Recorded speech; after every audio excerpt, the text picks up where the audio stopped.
Alors, mais c'est Israël. Il s'agit de quoi? Même la bossole la politique. Et là, tout ça va déranger bana basi ya bato. Comme on a eloko muto atie eloko nde ayebi le pourquoi ya biloko. Na futa ki mbongo te, na tunie eloko moko te. Vous voyez, à mon thème, il fallait qu'il aille comme on a les thème wana. So côté na Facebook, on a Facebook nanga.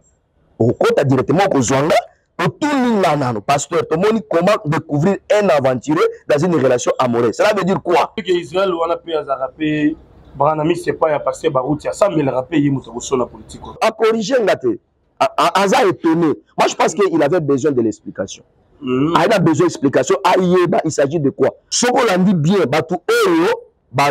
ce sont des aventuriers. Ils ont encore un moutoumoko, un message à la vie, quand ils dévoiler vie na bango. Et ça les bango passe à se sentir concerné. Parce qu'un homme sérieux, comment découvrir un aventurier dans une relation amoureuse? Le lot, ma fille est belle, batikali babalite, ma fille est belle, batikali na bazemi. Ma fille est belle, maman ya bana. Ma fille est belle, azala qui na relation na moko ya bien, mais akuta na aventurier moko boye a désorienté. Ma fille est belle, na nazala ba témoignage ya ndenge na ndenge. Parce que tous on a 4 catégories ya mibali. Tous on a vrai homme, tous on a bon homme, tous on a beau homme, mais aussi tous on a un homme pauvre. 4 catégories. Vous voyez? Si vous avez un mariage, il faut que quand on a un aventurier, qui est un aventurier? Un aventurier, il a une idée cachée vis-à-vis à une fille. Moi, si il y a âge 20 ans, 25 ans, 30 ans, déjà, il y a un problème. Mais même à 50 ans, moi, si à 16 ans, ça ne pose pas de problème.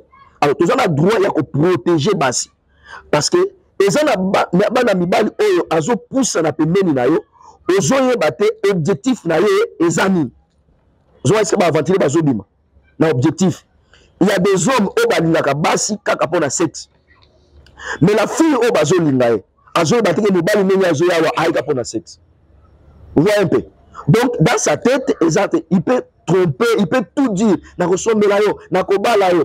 réalité, la vérité, caché petit, il faut l'objectif. Il y a des femmes que moi j'appelle des femmes ordinaires. Une femme ordinaire, il peut avoir la vision, et ça, une femme prostituée. Pour une femme prostituée, que tu sois aventuré ou un homme sérieux, et le parce qu'elle est en train de vendre son corps. Mais il y a 2 catégories aussi de femmes. Il y a des femmes averties. Basi o bazana ba vision na bango, bazana objectif na bango moko ba atteindre. Moni basi wana, basa basi moko oko blaguer na été.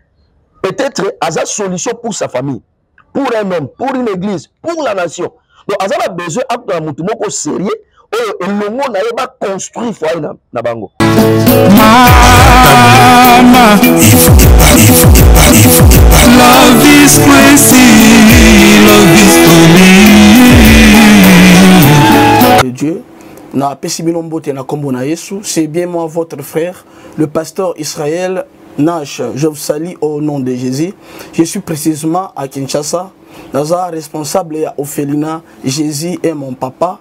Naye liboso na bino pour représenter bino bana o bozomona na bilili pe ba difficulté tozanango na bandaki musala o ça fait longtemps ya koboko la bana selon ainsi dit l'Éternel. Mais ba difficulté ezamingi, difficulté ya loyer parce que tozo futela et puis difficulté au foot la bana minerval pour to chute au bandaki to pesa qui avance mais tikali ndambo nazo banga ke bana oyo bakata classe bakoma nango na sukate. C'est pour cela Dieu m'a mis au cœur na lancé message oyo na batu nyonso ya motema malamu basunga bana oyo bozomona na bilili, bana oyo bozomona na bilili ndambo na juna rond-point Ngaba, ndambo Victoire, ndambo Limité et puis ndambo l'état pesingai pona bande kolanga nyonso ba congolais bobi ba réalité nini to passer nango na mboka soki nga simple individu na ndimi kozwa bana oyo na bokola na ainsi dit l'éternel. Ce qui l'État s'est décidé, tout le monde a sous fazer dans zélati. C'est difficile, il y a aussi ngonga moko, c'est pour ça qu'on a lancé appel na bana nyoso nzambe pour na classe ya bana oyo, pour na loyer na bango, kolata pe kolia na bango. Na osenga na batu nyoso baza cœur sensible, pe baza na motema ko sunga ba sunga biso pe ba salisa biso. Toza na commune ya Kalamu, quartier Kauka, référence ya monene tukangamina université Kimbangiste, avenue Kombonangoisa, Marin, numéro 16.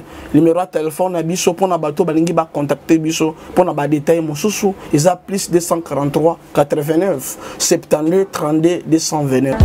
Merci de nous rejoindre sur nos antennes, mesdames et messieurs, très chers amis téléspectateurs.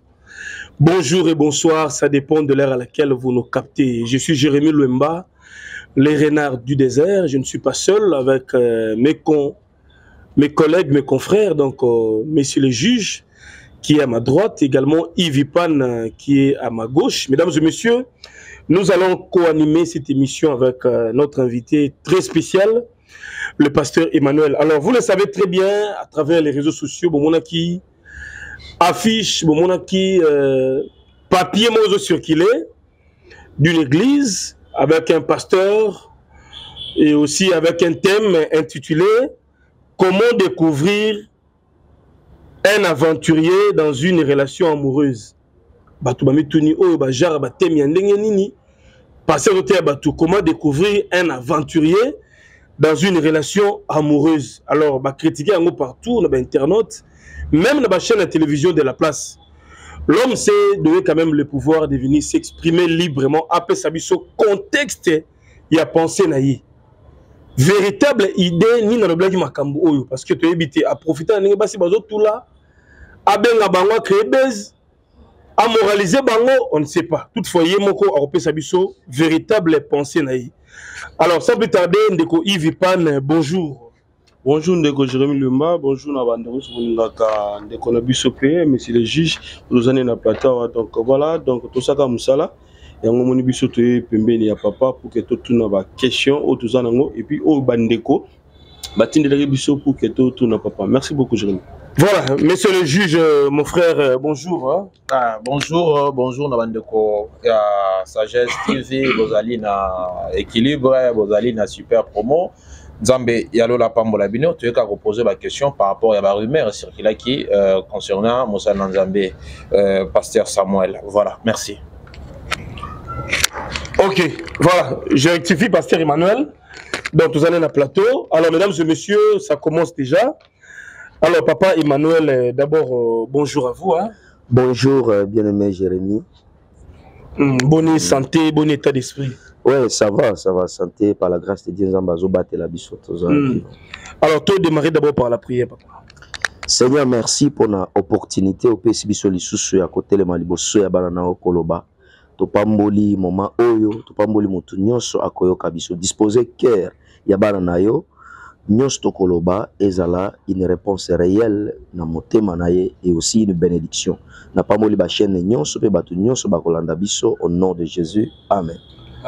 Amen. Voilà, merci l'homme de Dieu. Avant tout, bato ba yebioté.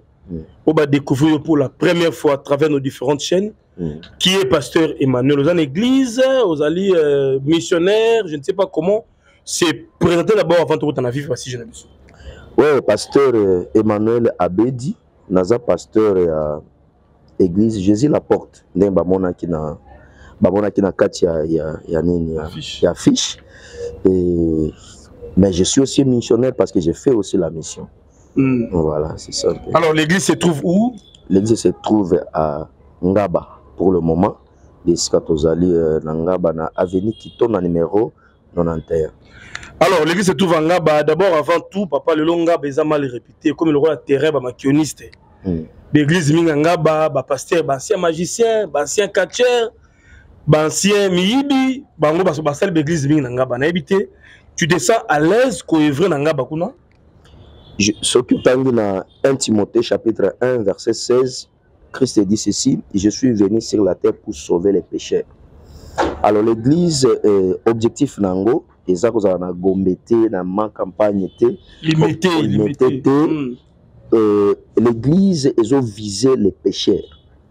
Donc ce qui tofani na ngaba c'est d'abord ndenge nzamba permettre aux ala kuna na ngaba to sobi lopango to tongi esika tozo salela nzambe, mais aussi c'est une mission que nous sommes en train d'accomplir, la mission que Christ nous a léguée selon Matthieu chapitre 28 verset 18 à 20, aller partout. Donc tant balobi partout, et cause en ngaba, et cause en États-Unis, et cause en Mbandaka, et cause en village, alors on se retrouve en ngaba et ça siège à l'église. Alors nous sommes là pour servir notre Seigneur Jésus-Christ. Voilà. Alors, merci beaucoup. Au sali scandale l'internet, papa. Le lot, il y a un moko jamais vu. Ba Sonic a foutu baleka, ba Coutinho baleka, ba pesa ba thème ba couleur à beauté. Yo lobby, comment découvrir un aventurier dans une relation amoureuse? C'était quoi ton idée? T'as pensé ça dans nini? Voilà, ça qui n'a pas fait ba tula, ba ndumba, idée ça dans nini, papa? Loin de là. Aussi, est-ce que ça biblique? Voilà. Très bien, c'est biblique. Tout ce qu'on parle sur la terre, c'est biblique. Allez-y. Donc, ma camonia. Ça a un peu d'énergie, hein, parce que nous avons la fièvre. La fièvre était parce que notre salam casse la tombe dans l'église. Alors, la question c'était question à thème. Pourquoi ce thème, idée nanga ezanini. Vous savez, le mot, j'ai toujours dit dans ma émission et belé dans les caca. Que la toute première bénédiction aux Zamba pesa mutu c'est le mariage. De ma pamboli à liboso aux Zamba a pesa mutu. Il n'est pas bon que l'homme soit seul, je lui ferai il n'est pas bon que l'homme soit seul et je lui ferai une aide semblable à lui. Vous voyez? Alors mariage le lot yangone ezali na lobaka usine la fabrication d'hommes. Le lot surtout ba journaliste besoin fruit à mariage. Biso ba pasteur jali fruit à mariage. Le mariage est le canal moko o nzambe asale laki pour te remplir mokili. Or le lot ba te belé baza kolela pour le mariage. Ba mariage simbate ko kabwana ba problème nyonso wana eza pourquoi parce que mariage avant ba comme na mariage ba bazala qui préparer pour le mariage. Vous voyez? Ba bazala qui orienté te ba bazali na ba ignorance et belé. Et il se retrouve dans le mariage, vu que le mariage n'était pas préparé, les autres ont des conséquences belées, des mariages inachevé, troubles, même. Vous voyez. Or, pour toi, comme un mariage, et on a une connaissance. Beaucoup d'amis ont créé connaissance. Connaissance, c'est engendrer relation. Et cette relation, il y a un engendrer engagement. Vous voyez? Vous vous engagez pour le mariage. Or, lelo batu nyonso boyebi na mokili ba grand ba homme puissant, leur force ezali basi na bango. Amen. Vous voyez, ceux qui mutu au bas de la pasteur, un bon prédicateur, un bon enseignant, mais si j'ai une mauvaise femme, à ko frister ministère nangai, na ko la forte, na ko la capable à exprimer o zambati katinangate. Alors, nazana école moko na bengi école d'Esther. École d'Esther wana ezali pona pour encadrer ma fille, comment accéder au mariage. Pour encadrer ma maman, on va déjà dans le mariage, mais aussi ma garçon, ma papa, on va dans le mariage, c'est tout un ministère aux Ambapessinga. Alors, il y a école d'Esther pour les filles, mais nazalaki na idée moko, concept moko na bengango, yebelandeko. Na kati ya yebelandeko, ça dit que prévenir mutu pour na risque moko, et à courir pour lobby et comme là danger. Les temps on a ensemble là, na ko pesa thème wana, ça m'a inspiré na thème wana, comment découvrir un aventurier dans une relation amoureuse. Vous voyez, Bible dans Ecclésiaste chapitre 12 que jeune sala nyonso lingi ko sala. Mais il faut que ba eloko nyonso zali ko sala okobenga mana isambise. Donc eloko nyonso sala ka okozwa mwasi ya ndengo lingi mobali osali nyonso, mais vous devez savoir il y a des comptes à rendre beaucoup la souka liboso na nzambe. Mais là pour la ko prévenir bana basi to mbara mibali parce que aventurer ça va aventurer des filles aventureuses au bazo ko créer ba trouble dans ba relation amoureuse. Yango on appelle ça qui t'aime wana premièrement pour na ko avertir des filles. Moi je suis un pasteur. Naza na école d'Esther a plus de 200 filles, des femmes en général, na Europe et na États-Unis partout. Et naza na école d'Esther à Kinshasa à Bazali et ben na un nombre na bangote. Vous voyez. Si koyo bana basi bazoya papa tala nazaki na fiancé à salinga boy tala fiancé à tikinga tala fiancé à bazolela et comme il charge pour na biso. Vous voyez. Alors namoni ça ne suffit pas seulement pour résoudre des problèmes à se retrouver, mais c'est aussi pour moi une responsabilité, il y a que prévenir. Mieux vaut prévenir que guérir. Parce que la Bible, c'est aussi biblique, parce que la nature ne vous enseigne pas. Vous voyez, il y a une idée à prévenir. Les lots, ma fille est belée, batikali babalite, ma fille est belée, batikali na bazeni, ma fille est belée, batikali maman ya bana, ma fille est belée, azala qui na relation na moko ya bien, mais à côté na aventurier moko de à désorienter. Ma fille est belée, na nazala ba témoignage à ndenge na ndenge. Vous voyez, il y a bana baso bazo lela, bazo nyoko parce que à côté na un aventurier. Voilà pourquoi na idée wana de la qui na prévenir pour éviter ba mariage à problème inachevé ba problème bana basi tout comme bana mibali bazanango. Il faut que prévenir bango pour ko ebisa bango keba ce que moni mutu boye c'est que ezaboy. C'est-à-dire c'est une façon il y a comment découvrir informer une personne ayeba une bonne personne ayeba aussi une mauvaise personne. Parce que tous on a 4 catégories, il y a mibali.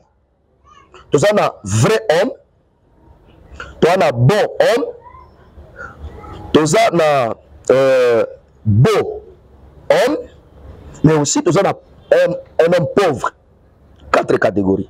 Vous voyez? Si vous avez un mariage, il faut que mobali nini oyo aza pemeni nanga.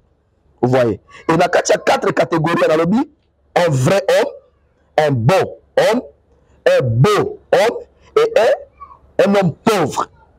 Contraire, il y a vrai et ça mauvais, et ça fou, n'est-ce pas? Contraire, il y a bon et ça mauvais, n'est-ce pas? Contraire, il y a beau et ça nini, et ça vilain, comme les gens disent, ok?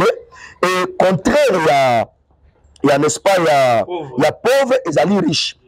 Oh, na kitina na première pauvreté parce que batu musu bakokanisa pauvreté na zo le bezali kozanga mbongo.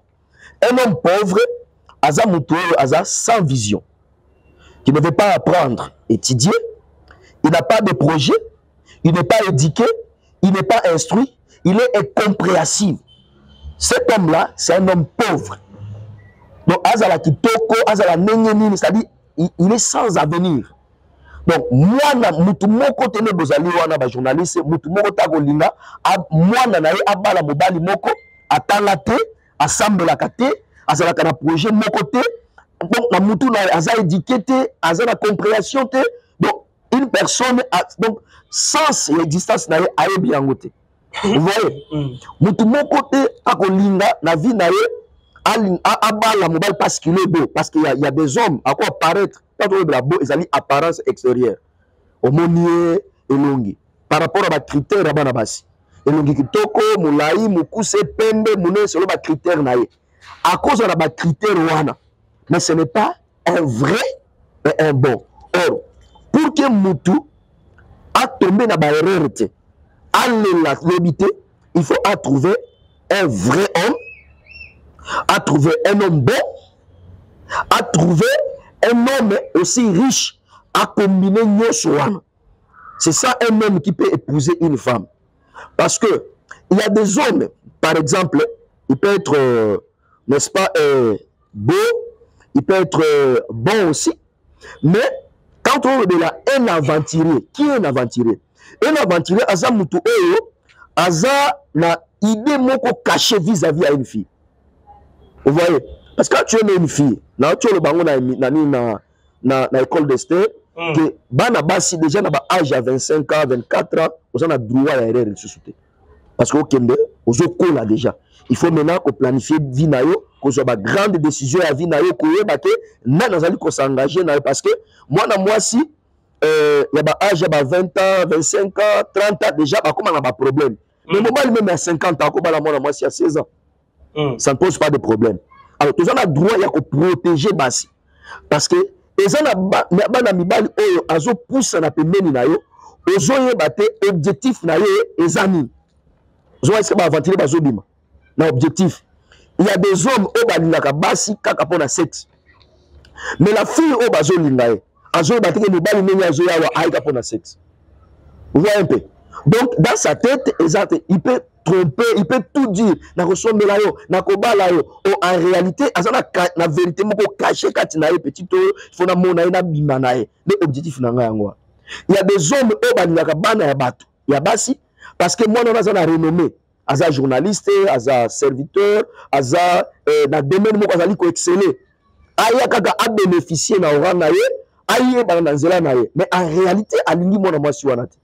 Ba okiko banda mariage, ba banda mais plus tard la fille doit souffrir. Et ça ni bali mususu mona apusa ni mona mona bato parce que azana mwa moyen na ye, bien matériel.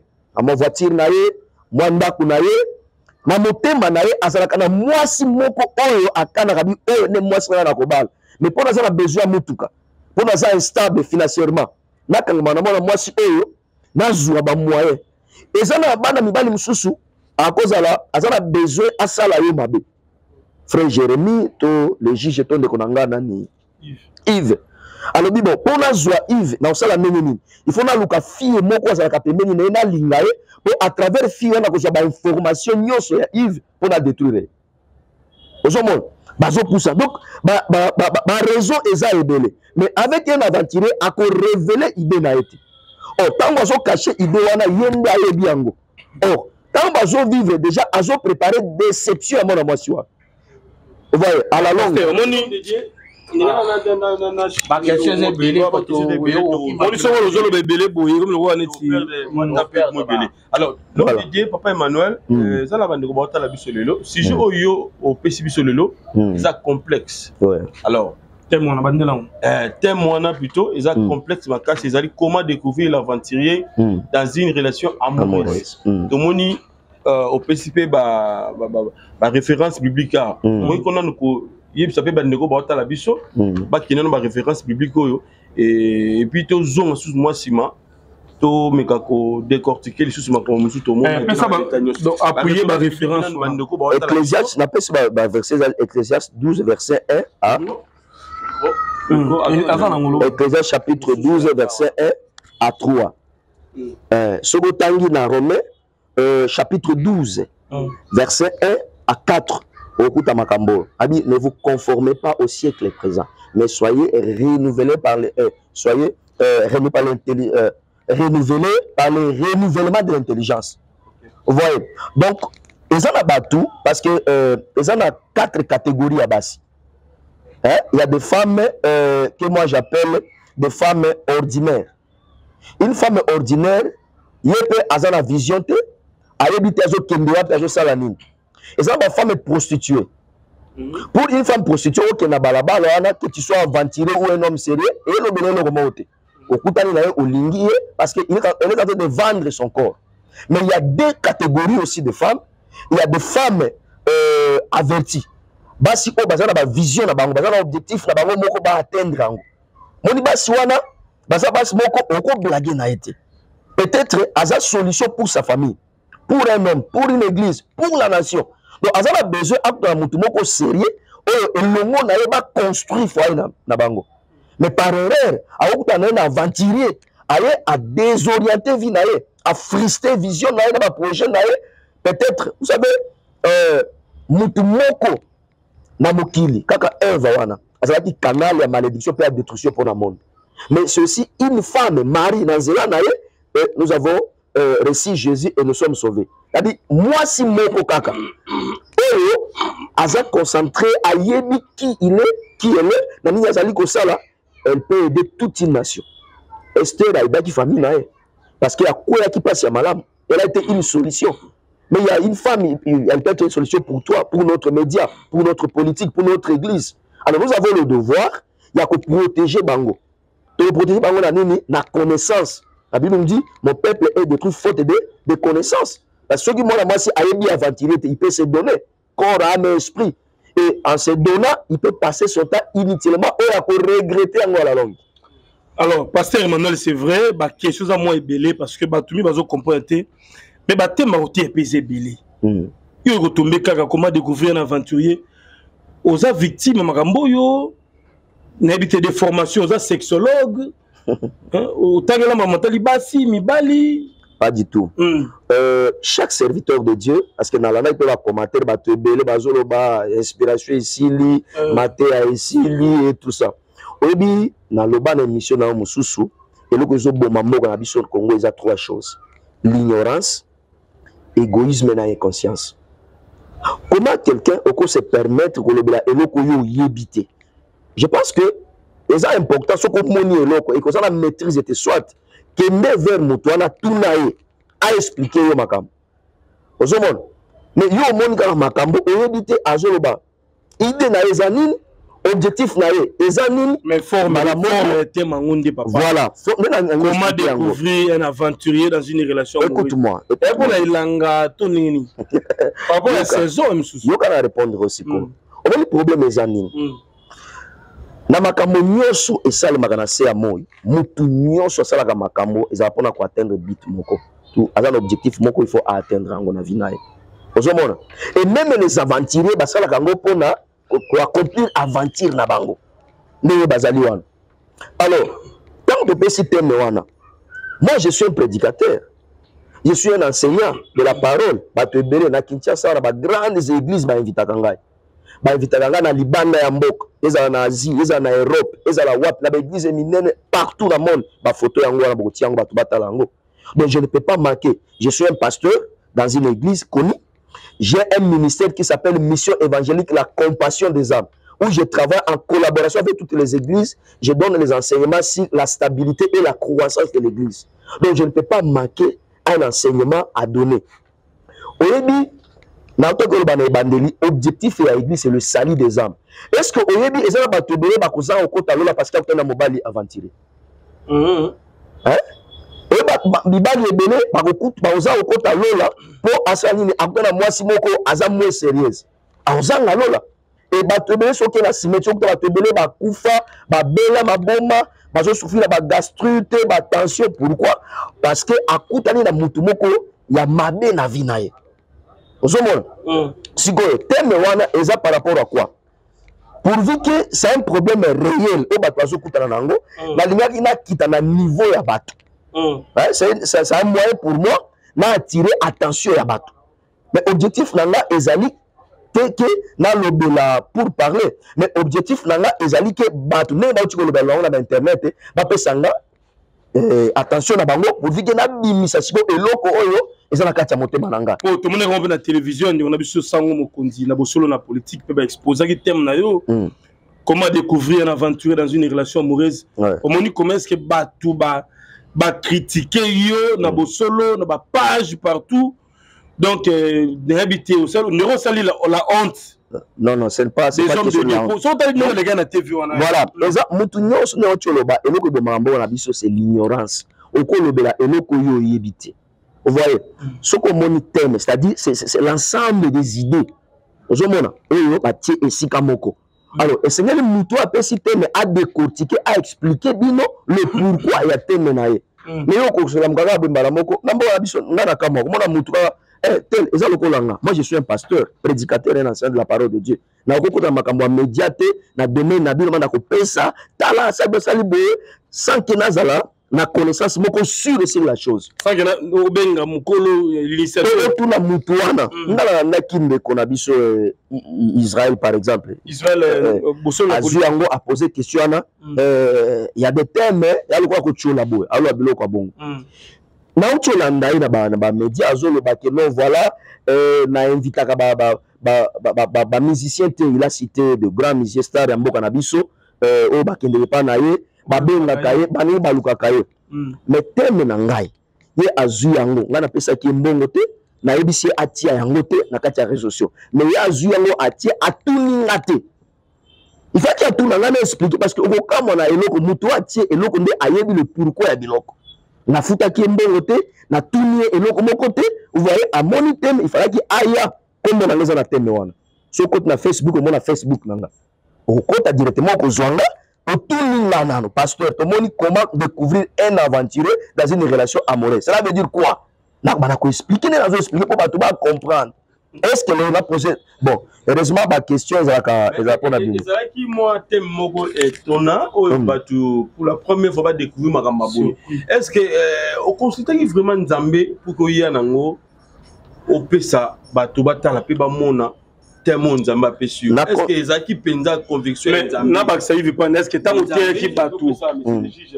ki bato juge a clôturé est-ce que bato ba bazu ba indice peut aventurer ngo papa nazana est-ce que les gens ont reconnu des aventuriers nazana ba appel nazui partout ba maman ba jeune fille même ma commentaire ya Israël mutomba tia ki wana eza ba twazoma quel bon thème bazo commentaire ngo soko landi bien bato oyo bazolo ba ce sont des aventuriers eza lokola mutu moko a message na vie tant bazolo ba dévoiler vie na bango et ça li bango passe à se sentir concerné parce que un homme sérieux a remis tout na tête.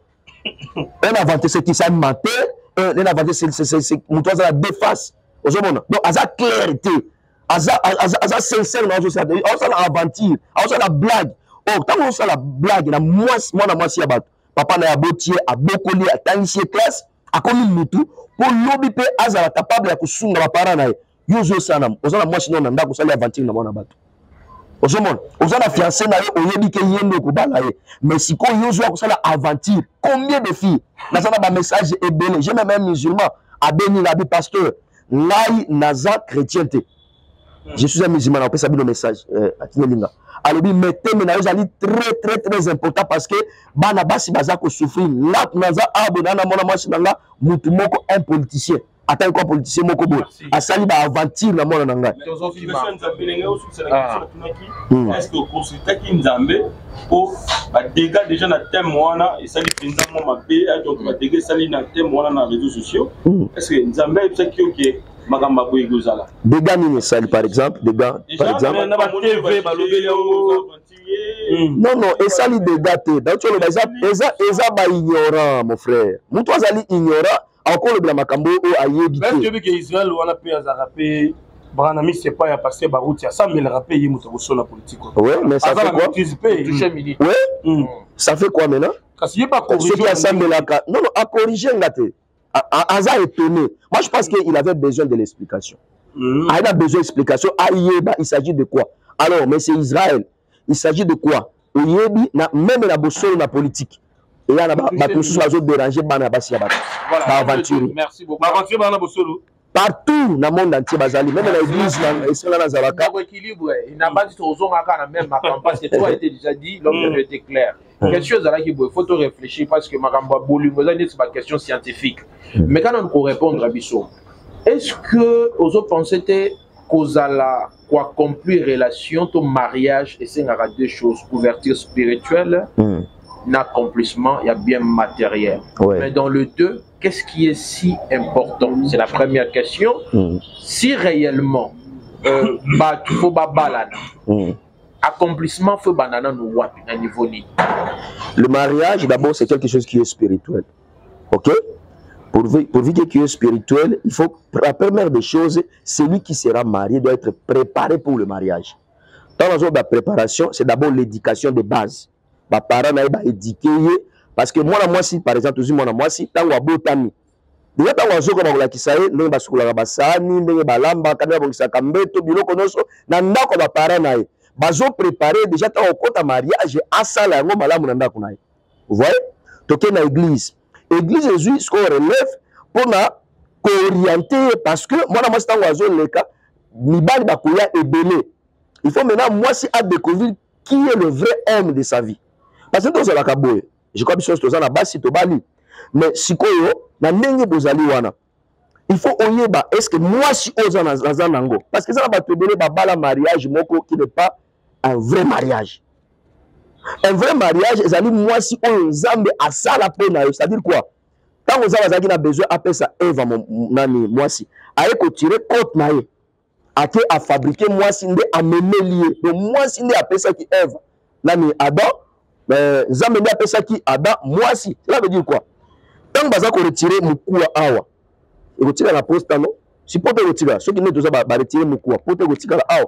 Maintenant moi si azanane, vrai moi si to mobile ya vie na yo, azali moi si azali koya ko couvrir ba porte o retirer la ki. Yango ko remarquer okolinga basi 3 4 5 mais eza na mwana mwasi moko moyen oboya ye eza te ozobanga oza na sombo ya kobanga ya koperdre. Réponse à mibale. Le matériel est très important parce que avec le matériel nde mbongo, parce que libala il faut qu'on lia, il faut soins médicaux, il faut qu'on lata, il faut qu'on foute la ndako sur le commis dans le pango. Vous voyez. Alors que moi s'il faut observer peu mobile par rapport à position. Voilà, un aventurier peut venir azana loko côté à se préparer financièrement mais azo seulement la batu tika mobile on a kobala. Merci. Toujours la dernière question pour toujours Kabwana, Cécile. Mais tout gagne na vice versa. To yé besoin na ba relation mususu batu ba balana akenda bando ke de église té ba préparer pour na bomona té mais à côté mariage à réussir mariage naé. Ouais. Mutu mususu ba préparer na bomona abanda ko kende église mais à côté mariage qui a divorcé. Preuve ezali belé parce que ma pasteur belé même ma pasteur va divorcer. Ouais. Ba wana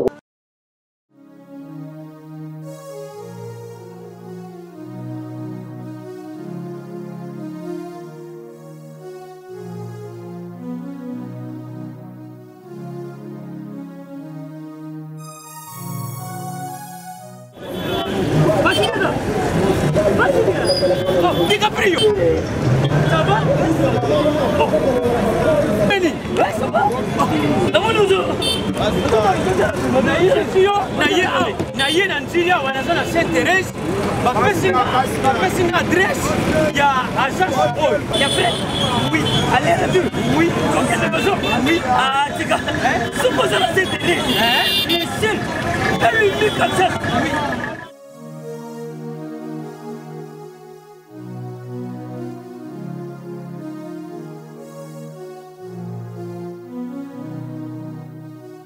Station Saint-Thérèse. Oui, ce commis Saint-Thérèse. La mission. Si moi n'ai exactement. Mais ils ont ici qu'il y a Kubunga. Service, ponctualité, respect. Et puis bango, balou rapide. Oh, 40 jours. Mais quand tu 45 jours, il va payer ça qui wana.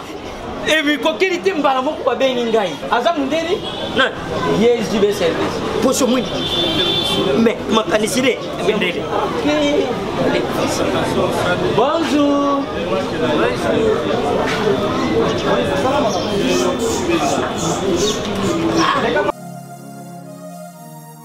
Papa Sylvia, DiCaprio, Papa Sylvia, DiCaprio, Omonio, et la JB service.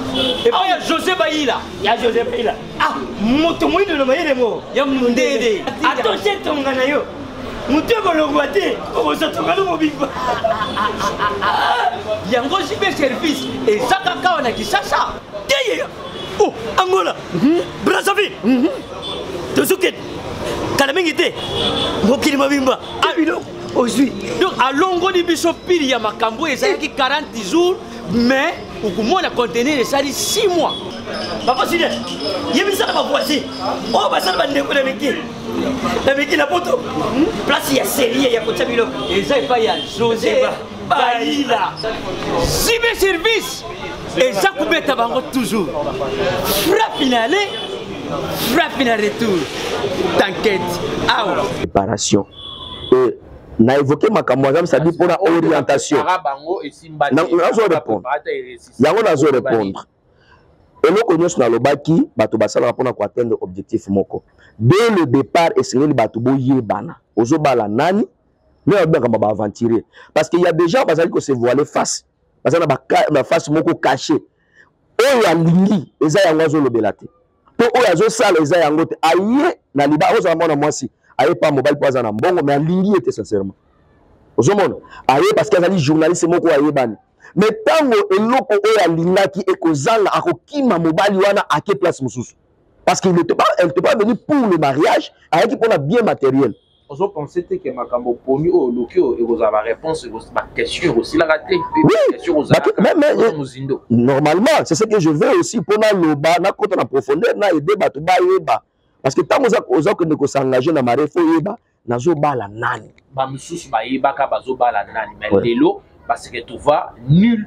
À côté on a pas problème. Il y a pas le départ, Moutazo Bala, ça sert en crise, boye, par catégorie tout. Est-ce que Satan a tenter après? Il y a un zolo baboye. Zambé Baloba, on fait si pépé sama. Mais après, par confirmer après, et combiner mususu c'est ça na lobi makamoni zali satana te tant on a manque de préparation ce n'est pas le diable ici préparation de toujours insister toujours zongela voilà alors nalina loba boye vous savez dans le mariage c'est tout un parcours beaucoup de problèmes ébélés. Une femme qui doit réussir dans son mariage, soit un homme qui doit réussir dans son mariage, premièrement, il doit avoir un grand cœur. Très bien. Il faut avoir un motema mounene parce que motema mounene, il y a un monde qui permettre à surmonter certaines choses au Okutanango. Merci beaucoup. Voilà. Merci Nakato, madame. Dès qu'on a fini ça, la sagesse, voilà. On a quelque chose à soutenir. Je pense que papa. Et tout n'a pas là. Ça va nous poser. Alors, tu touches mariage, tu comme na souka. Tu comme na souka. Ba pasteur ming baza ba victime de divorce et consort. Ah, tu yebi. Voilà. Tu si j'ai un qui m'a. C'est bon. OK. Si vous n'engez zawa. Ah, OK. Non, on a conclu. Non, tu as dit. C'est bon. Déjà tu longo liu. Na linga ina lobelo. Ça va tout ça la qui m'a c'est qu'à la prochaine. Merci beaucoup. Donc, il fallait pardon. La question à poser il y a que Batou Babanda qui boye, Zamba Loba qui basala qui boye. C'est très important. Il faut la répondre en bien pour Batou comprendre. Batou Belé, Babandi bien. Et puis, Mobali y a vie na yowana. Baloba kalangage moko d'absolution dans mariage, c'est pour le meilleur et pour le pire. C'est-à-dire, quand on s'engager, mariage c'est un engagement. Alors, une personne engagée, elle est déterminée. Le problème est qu'il y a. Il faut savoir surmonter le problème. Il faut savoir pardonner l'autre. Il faut savoir s'humilier face à un problème et permettre d'évoluer dans le mariage parce que c'est un engagement et ça pour la vie.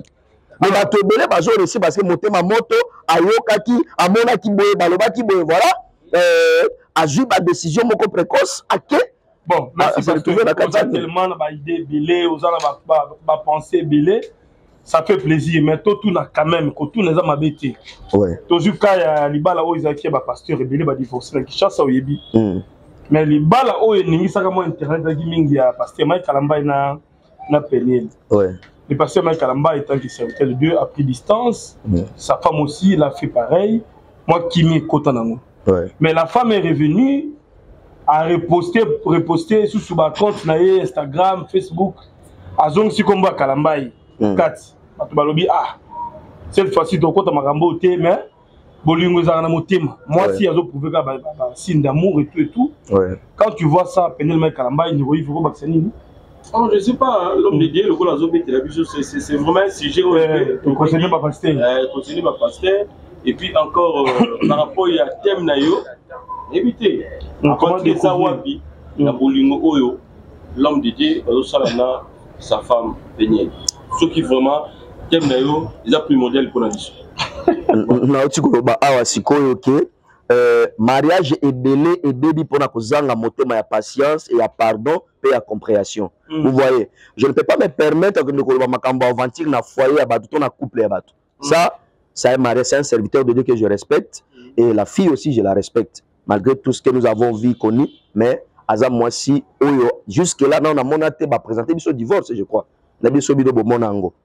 Alors, pour le problème, il y a pasteur Mike, d'abord, parce qu'il y a séparation d'accord. Pasteur à côté, maman, à côté. Ce qui maman a vu comme mobile à tient Internet, est-ce qu'il y a un forcément qui est bazongan? Mais ils ont la preuve d'amour. Voilà, si ils ont preuve d'amour, il faut que bazan a lien, ne bazali wana bango mibale.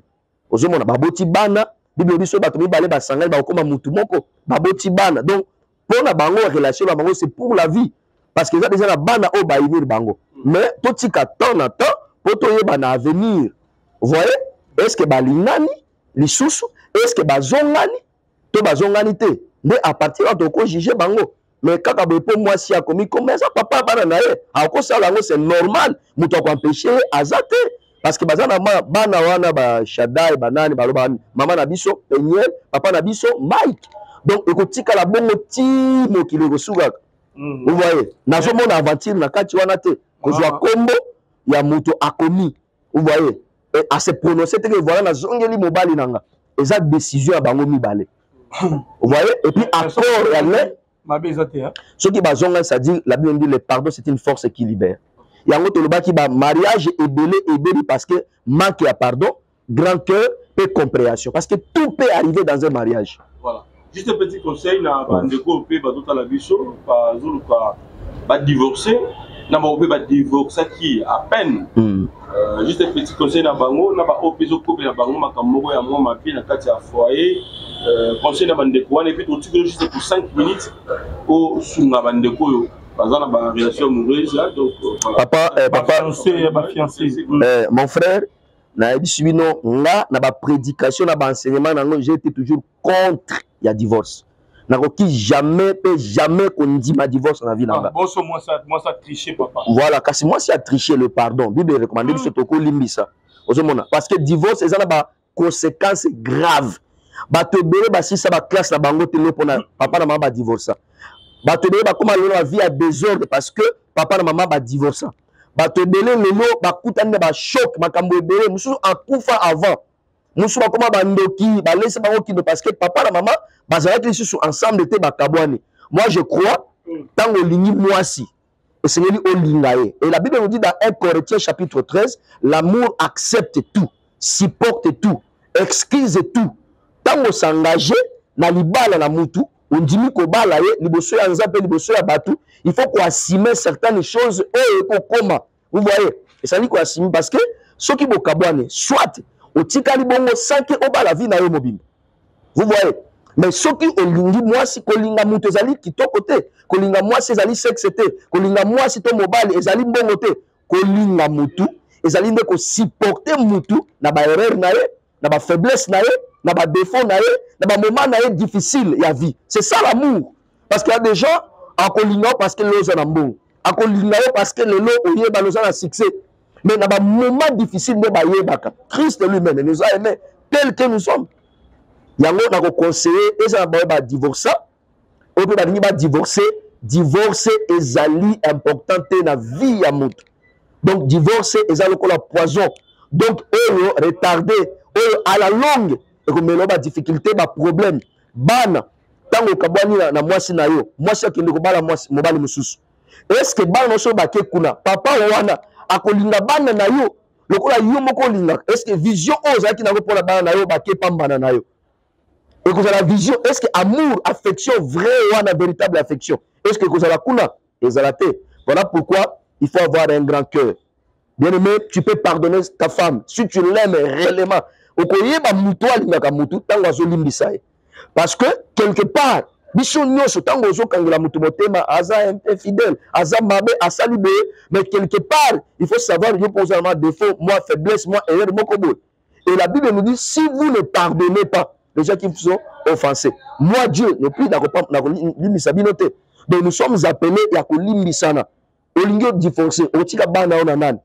Otika mobatala ba anenyo so oyebufani. Toi tu penses que moi si olingo boya lelo. Oh moi si vous soko joyeux, ndazali super femme, aye makamono so azali parfaite. Jamais. Et ça na moi si mon côté azali parfaite, tout comme ça na mobali mon côté azali parfait. Mutu nyonso, eza la pasteur, eza la politicien, eza la riche, eza la pauvre, eza la villageois, eza la citadin. Mutu nyonso, eza la ba erreur, eza la ba défaut, eza la ba problème. Alors, kofanda esika moko na kati ya libala eza nini ezali kolingana. Or bolingo eza pardon, bolingo ezali compréhension, bolingo ezali réconciliation.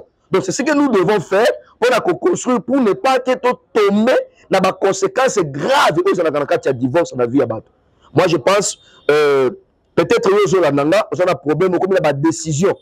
Nous avons un témoignage, il y a Mabala Ebele na Canada, na France, na Italie, na Congo, en Afrique du Sud. Je crois qu'il y a comme plus de 12 foyers, et Kabouanaki, mais na conseil, na prière, na zongani, na reconstruire foyer na bango, et les bazali bien. Vous voyez, moi j'ai toujours dit aux gens, le problème c'est un visiteur indésirable. Ça peut arriver, mais il y a aussi monter problème. Ta femme est plus que ce problème. Ton mari est plus que ce problème-là. Surmonter, limbisa et continuer marche la bino pour garantir votre vie, votre réputation et aussi la vie de vos enfants. Parce que quand vous avez ça, il faut évacuer sa réputation, la vie nayo, il y a famille nayo, il y a pasteur nayo, même il y a mok nayo.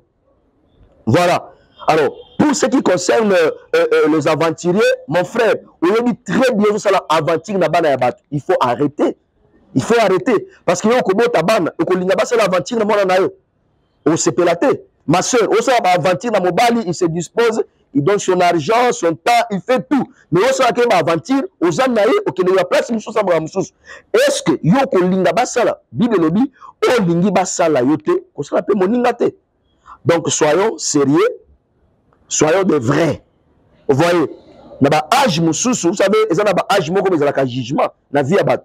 Âge moko ba jugement, ba na ko tuna yo na âge o sala ka boy. Na âge ozo kwa kolimisa makambo te, na âge ozo kwa comprendre makambo te. C'est le temps mon frère.